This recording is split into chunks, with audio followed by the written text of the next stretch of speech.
کیا بینس اور کٹھے قربانی جائز ہے؟ کاش کوئی اس سال کٹا کردا تو مینوں دا گوشت کھواوندا تو میں آندا اس مرد محمد نے صحیح قربانی کیتی ہے. میں تے تنگ پی گیا انہاں مرغیاں تو بکریاں تو ویکھیا انہاں دا گوشت جڑا نا میری مصیبت ہے. کٹا جدن پکا آندا نا پانی نہ پیا آہا سبحان اللہ سبحان اللہ. کٹے کی توہین کر دے. ڈاموس بالکل جائز ہے. قربانی ٹھیک ہے کوئی حرج نہیں. اس تو کٹا لب جائے کوئی ایسی شاید لب دی نہ کر دو.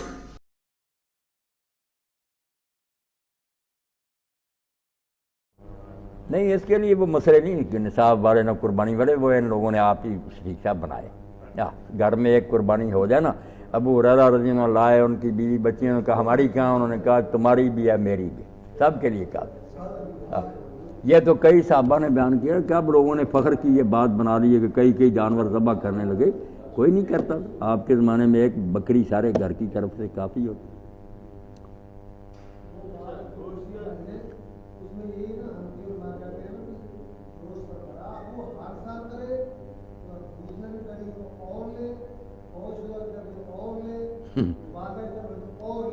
چلو اس طرح مدرسوں کو کھالیں کافی مل جاتی ہیں، مسئلہ نہیں کوئی.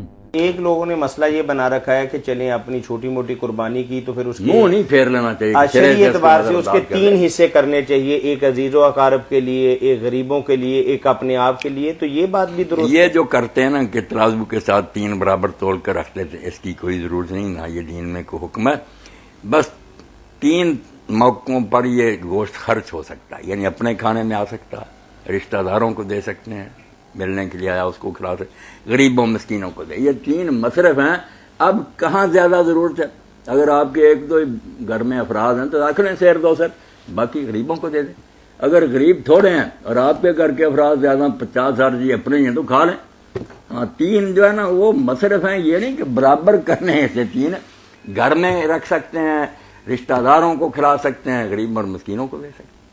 تو کیا قربانی کا گوشت غیر مسلم اللہ کو کے رسول تحفہ علیہ دیا جا السلام نے تو سکتا ہے؟ دیکھا نا کہ وہ میدان مناع میں جو قربانی کی تھی 100 اونٹ، تو حضرت علی نے ان کو فرمایا کہ تھوڑی سی کھال جدی کر کے اس میں سے ایک بوٹی ہر جانور میں سے لے کر نہ دیگ میں ڈالو، شوربہ پکاؤ اور پیا. آپ نے بھی حضرت علی نے ہر جانور کا ایک ٹکڑا، تاکہ سب کی برکت ہو، کسی سے نفرت نہ.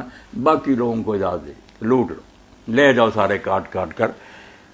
جی میں یہ عرض کر رہا تھا کہ کیا قربانی کا گوشت غیر مسلم کو تحفتاً دیا جا سکتا ہے؟ دیا جا سکتا. ہماری عید ہے، ہم خوشی کے موقع پر ان کو بھی دیں اور اپنی عید میں شریک کریں تو کوئی بڑی بات نہیں. صرف زکوٰۃ نہیں دے سکتے، یہ نہیں دے سکتے، یہ صرف مسلمانوں کا. تو وہ جو امام ابو حنیفہ رحمۃ اللہ علیہ کے ساتھی تو کہتے ہیں ہم صدقہ فطر بھی دے سکتے ہیں. کوئی غریب ہے پاس رہتا عیسائی یہودی دے دیں اس کو. زکوٰۃ نہیں دے سکتے. زکوٰۃ مسلمانوں سے لی جائے گی انہیں پر خرچ. لیکن قربانی کے حوالے سے 2 سوالات ہمارے پاس ہیں. ایک تو بھائی نے پوچھا ہے کہ چوتھے دن کی قربانی کے بارے میں نبی کریم صلی اللہ علیہ وسلم کا اس کے متعلق کیا حکم ہے کہ بعض لوگ کہتے ہیں کہ 13 ذی الحج کی عصر تک قربانی ہو سکتی ہے. ایک تو اس کی وضاحت فرما دیں اور ساتھ ہی پہلے اس کو حل کر لیں. جی ٹھیک ہے. قربانی کے بارے میں کہ اس کے ایام کتنے ہیں، کچھ نے تو کہا صرف ایک ہی دن ہے، کچھ نے کہا ذی الحج کے آخر تک جب تک محرم کا چاند نہیں طلوع ہوتا ہو سکتی ہے. یہ بڑے بڑے عالموں نے اشارے کیا یعنی پورے 20 دن پورے 20 دن محرم کا چاند طلوع کر کہتے ہیں. وہ ذی الحج کا مہینہ جو ہے نا سارا حج کا یا قربانیوں کا، یہ بڑے بڑے تابعین اور نیک لوگوں نے کی. مگر 2 باتیں جو ان کو کہا گیا کہ ان میں کچھ جان ہے، ایک 12 تک، ایک 13 تک. 13 امام شافعی رحمۃ اللہ علیہ کہتے ہیں، باقی تینوں امام مالک، ابو حنیفہ، احمد 12 تک. اب 13 والے جو ہے نا وہ ایک حدیث پیش کرتے ہیں کہ اللہ کے رسول علیہ السلام نے فرمایا کل ایام تشریق ذبح، کہ جو ہے نا تشریق کے دن وہ سارے ذبح کے دن. اب تشریق کے دن تو واقعی سارے مانتے ہیں کہ 13 تک ہے. وہ کہتے ہیں جب 13 تک تو مانتے ہو کہ تشریق کے دن، اور حدیث میں آ گیا کہ تشریق کے سارے دن ذبح کے دن، تو باقی تینوں امام جو تھے انہوں نے کہا بھائی اگر یہ بات ثابت ہو جاتی کہ واقعی حضور نے کہا تو پھر ہمارا کیا جھگڑا تھا، پھر تو مان لیتے کہ تشریق کے دن جو 13 تک ہیں واقعی 13 تک ہے قربانی. مگر اس کی جو سند بھی نکال کر دیکھو، یا اس میں کذاب اور جھوٹا راوی ہے یا یہ منقطع اور ضعیف ہے، یہ روایت ثابت نہیں ہوئی. اس لیے خطرہ مول لیتے ہو کہ 14 کو اگر یہ حدیث نہیں ثابت جیسے ہم نے تحقیق کی ہے اور تم بھی نہیں دکھا سکے، جامعہ سلفیہ کے ساتھ نے لکھا کہ ہے تو منقطع مگر ادھر سے بالکل کوئی جان ہے. یہ تو بات نہیں، قربانی کا معاملہ ہے. اگر یہی ثابت ہو کہ نہیں گئے تو ضائع کیوں نہیں؟ آپ نے کیوں خطرہ مول لیا؟ وہ کام کرو جس میں خطرہ نہیں. اس لیے حافظ زبیر علی رئی جو آج کل بڑے محقق ہیں اور بڑا لکھتے ہیں، انہوں نے بھی اپنے رسالے میں لکھا کہ صحیح بات یہی ہے کہ 12 تک ہے، کیونکہ رسول اللہ سے اس بارے میں ثابت نہیں کچھ ہوا. صحابہ کرام کی اکثریت نے یہی کہا، بلکہ حضرت عبداللہ بن عمر کا جو ہے فرمان مکہ میں اس کو کہا یہ صحیح سند ہے کہ عید کا دن اور 2 دن بعد بس 12 کی بات ٹھیک ہے.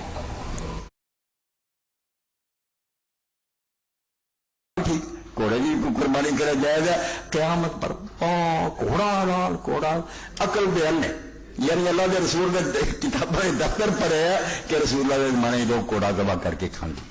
سارے امام مندے امام ابو حنیفہ رحمۃ اللہ علیہ پہلا کچھ اختلاف سی، نہیں کہ انہوں نے شاگرد بھی دوائی دیں سی امام صاحب اینیاں حدیثاں آدیاں صحابہ تو رسول اللہ تو کالے نال جائے فرماؤں سی مینوں ڈر ہے یار کھان لگ پہ جہاد دا حال آ اور زمانے کا ٹائم کی سی نہ اتنے جہاد ہوں یہ مکنا سا گل وہ بھی چنگی، مگر بعد آخر عمر فقہ کی کتاباں عبد المختار وغیرہ دیکھ لو امام صاحب حیران کرتا کہ میں من گیا حلال ہے بالکل جائز ہے کوئی گل نہیں. ساڈے نہیں اتنے کھاندے مینوں بھی کھوا مینوں بھی الٹی آ جائیں وہ الگ گل. اللہ کے رسول علیہ السلام نے گو نہیں کھادی، آپ دے نال ہی لوگ حضرت خالد بیٹھے کھاندے دوجے کھاندے. پھر میں یار میں جتنے جمیا پڑا ساڈے نہیں جی کوئی کھانا میرا نہیں دل منتا، وہ وکھرا قصہ. مگر حلال منیا کرو حرام نہ کرو. گھوڑا حلال ہے بالکل. امام طحاوی رحمۃ اللہ علیہ شرح مان الاثار فرماؤں جدوں ہن انیاں حدیثاں دے صحابہ دے فتح لگ گئے ہوں اسی کہڑی گل یار امام ابو حنیفہ دی سنیے یہ حلال ہے پر حلال اور جائز ہے. یہ بھی چونکہ درندہ نہیں چارے کا گزارا قربانی یہ بھی کو کرے تو جائز. اچھا اور کی سوال سی؟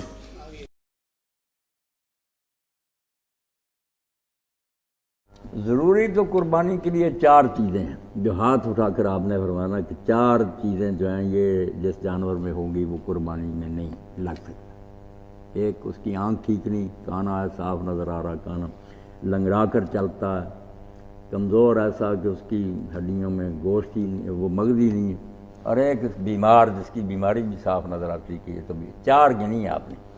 اس کے علاوہ جس نے کہا نا کہ صحابی سے پوچھا حضرت براز سے کہ ہمیں کان میں کوئی خرابی نظر آتی ہے، سینگ ٹوٹا، انہوں نے کہا بھائی جو تجھے پسند نہیں نہ کر مگر حرام نہ کر. آپ نے 4 چیزیں میں باقی جس میں آتا نا وہ سوراخ اور چرا سارا وغیرہ وہ سب روایتیں ضعیف ہیں. وہ اگر بچتا ہے تو اچھی بات ہے ورنہ مسئلہ نہ بنائے. مسئلے یہ صرف 4 چیزیں جو ان کا خیال رکھنا.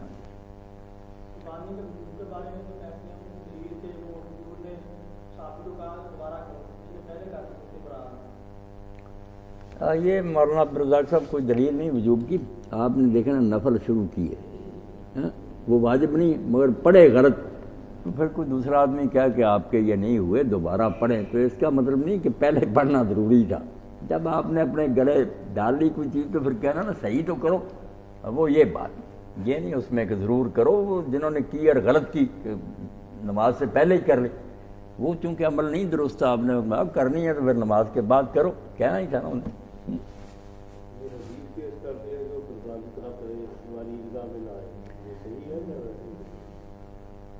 یہی پیش کرتے کہ جس میں طاقتور ہو قربانی نہ کرے وہ ہماری عیدگاہ میں آئے.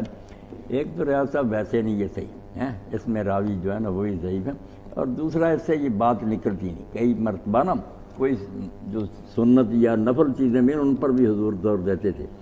اب خود اپنے حنفی حضرات نے کہا کہ اگر اس سے نکلتا کہ قربانی ضرور کرو تو ادھر آپ نے کہا کہ جس نے پیاز کھایا یا لہسن کھایا وہ ہماری مسجدوں کے قریب نہ آئے وہاں پھر حرام کہو. وہاں تم کہتے ہو صرف مکروہی ہے.